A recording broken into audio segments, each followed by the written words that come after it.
Bom, galera, aqui é o Tarcísio, então vamos lá falar um pouquinho de fanzine, uma coisa que eu gosto muito, né? Por várias questões muito mais físicas, né? De possibilidade, acabei deixando de lado nos últimos meses, mas vou voltar, né?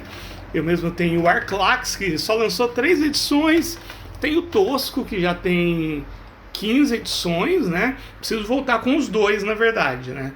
E tô aqui para falar desse fanzine aqui, que é o Monstro Oracular, uma fanzine de Altares, ano 1, edição 1, né? Que ele tem essa capa aqui bem legal, de um observador, de um beholder e tudo mais, né? E é muito interessante, eu gostei muito, é um fanzine de 25 páginas, editado, lançado, diagramado pelo Andréas Fernandes, né? Um cara bem presente aí nas comunidades, por exemplo, do próprio Altares, na comunidade do C4, né? Ele já fez alguns materiais para C4 bem legais, e eu gosto muito do Andrés por isso, né? De maneira geral, isso não é uma crítica, galera, tá bom? É só uma percepção minha. Coloquem aqui nos comentários se você acha que não é exatamente isso. 99% dos fanzines focam em sistemas que de alguma forma estão na moda, né? Mesmo quando é um sistema mais underground, né? Ele sempre trabalha em cima do hype, né? Então, quando saiu o Morkborg, saiu um monte de fanzine de Morkborg, agora já diminuiu, mas ainda tem. Fanzine OSR, né? Falando de Old School Essentials, de Old School Essentials. De Old School Essentials tem vários. Não tô reclamando, eu gosto de todos, leio vários, né? Mas não é tão comum assim você ver fanzines dedicados a sistemas que estão mais lá na pegada underground, independente, né? Por que eu falo isso? Porque aí você vê, não que nos outros casos não seja isso, mas quando acontece isso, por exemplo, de fazer um fanzine sobre um jogo que não vai ter matéria dele na Dragão Brasil, que não vai ter um vídeo do cara do Dungeon Craft falando sobre ele, né? Eu acho que aí realmente é porque a pessoa ela gosta muito daquele sistema, daquele jogo, e isso acaba transparecendo de uma forma muito clara para mim, né? Que eu vejo isso em vários fanzines de jogos bem famosos e tudo mais, mas, né, eu não vou negar isso, assim, uma opinião minha, ninguém precisa concordar, que eu realmente eu sou muito avesso a hype, eu sou muito avesso a aproveitar o hype para fazer alguma coisa, porque você nunca sabe se a pessoa só quer fazer por causa do hype, se a pessoa realmente quer fazer, tá com gosto. E quando você vê alguém fazendo algo sobre sistemas que estão nessa pegada mais underground, mais ali no canto deles fazendo trampo, né?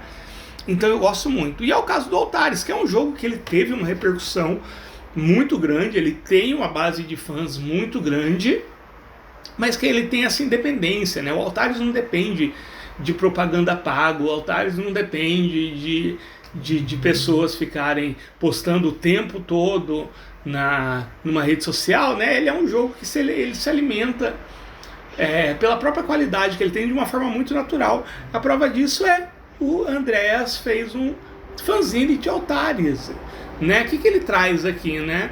Então, ao que nós temos nessa edição, 2 novas espécies, gostei muito, uma nova classe muito bacana, aventura e mais algumas outras coisas, né? Tem os créditos aqui, mas basicamente é tudo feito pelo Andréas, né?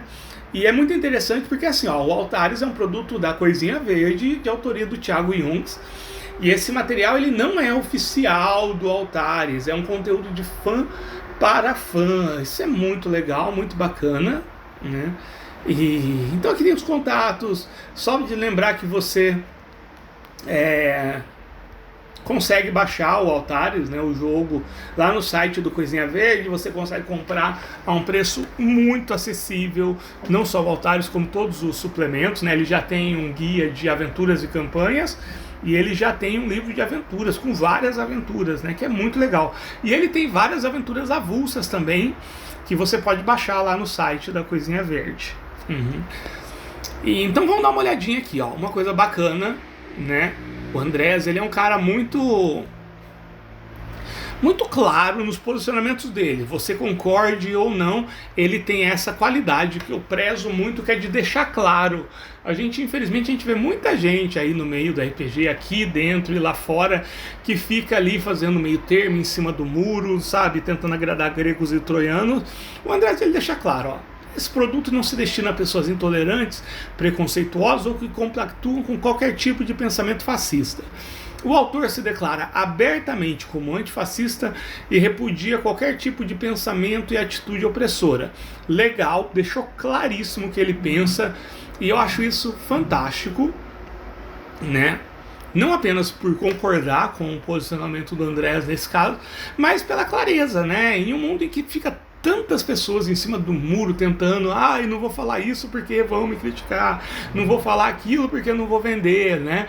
O Andrés fez um produto aqui gratuito que ele colocou lá no Itch.io e mandou o posicionamento dele sem firula, na cara, muito bom, né?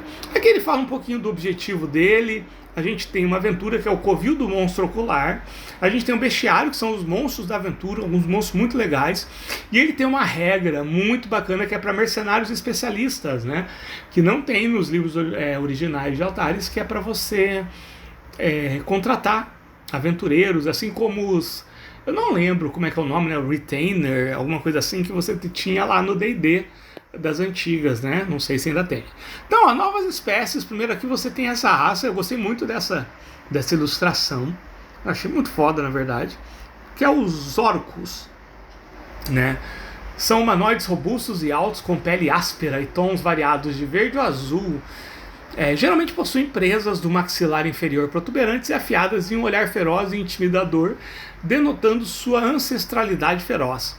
Orcos são conhecidos por sua incrível resistência física, sendo imunes a doenças e efeitos de venenos químicos e poções, né?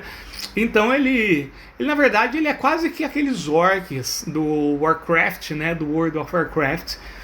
É muito legal, é jogável aqui, né? Você tem pontos de vida, pontos de energia, muito bacana. E a segunda raça que você tem são os gnomos, né? Gnomos são pequenos humanoides de aproximadamente 1 metro de altura, com cabelos e olhos que podem mudar de cor segundo seu humor ou vontade. Possuem grandes olhos e uma aparência sempre jovial. São conhecidos por possuírem um sexto sentido apurado, sendo capazes de enxergar objetos, criaturas e locais invisíveis ou afetados por magia. Muito bacana jogar de gnomo. Achei uma raça muito bacana, uma espécie, né? Aqui, nova classe, você tem o Piromante, que é? Ele é um mago especializado em feitiços de fogo. Então você tem aqui exatamente como são apresentadas as classes no livro do Altares. Você tem os conhecimentos, que ele tem acesso, né? No caso é magia, e 3 outros que você pode escolher da lista. Equipamentos e habilidades que você escolhe aqui. Então tem várias, né? As habilidades do Altares, de maneira geral, elas são voltadas para o combate, né? E o Andrés, ele manteve isso, né? Você pode ver, elemental de fogo, bola de fogo. Quer dizer, tem uma opção, tipo, você pode conjurar um elemental de fogo para outras funções, né?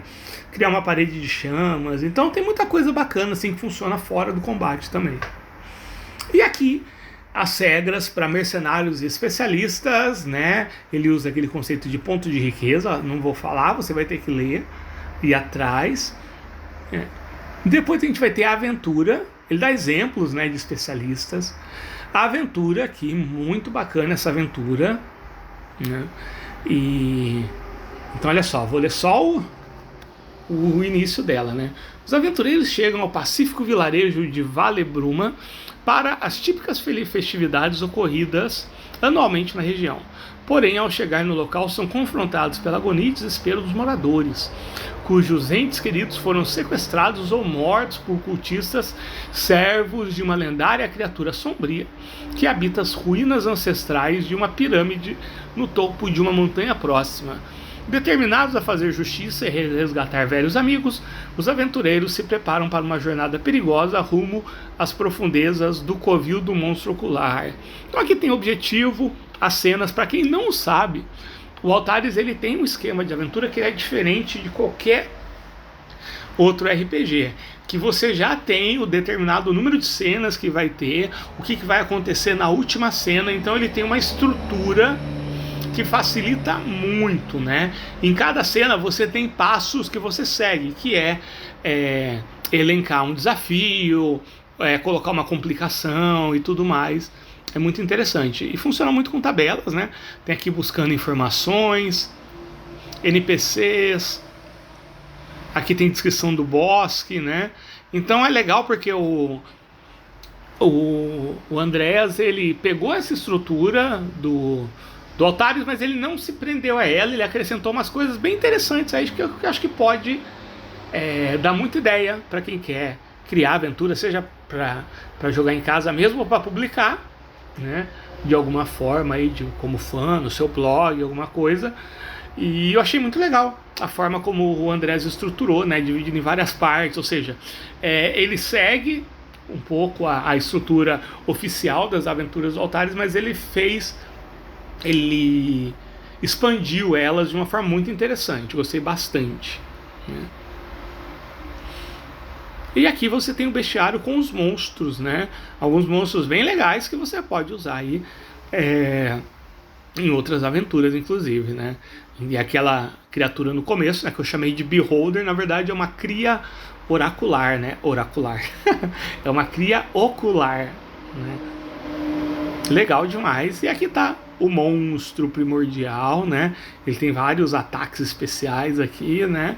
Muito bacana. E olha só que interessante, ó, contribua para a Zine. Tem alguma regra da casa? Monstro, classe, espécie, aventura nova? Então tem aqui, né? Tô pensando sinceramente em mandar algumas classes que eu criei assim, né? Ainda não tem nada estruturado, mas se eu conseguir eu vou mandar. É isso, galera. Eu vou colocar o link fixo nos comentários, caso você esteja vendo esse vídeo não tem ainda o link lá. Espera uns 10, 15 minutinhos que já eu coloco, tá bom? Um abraço.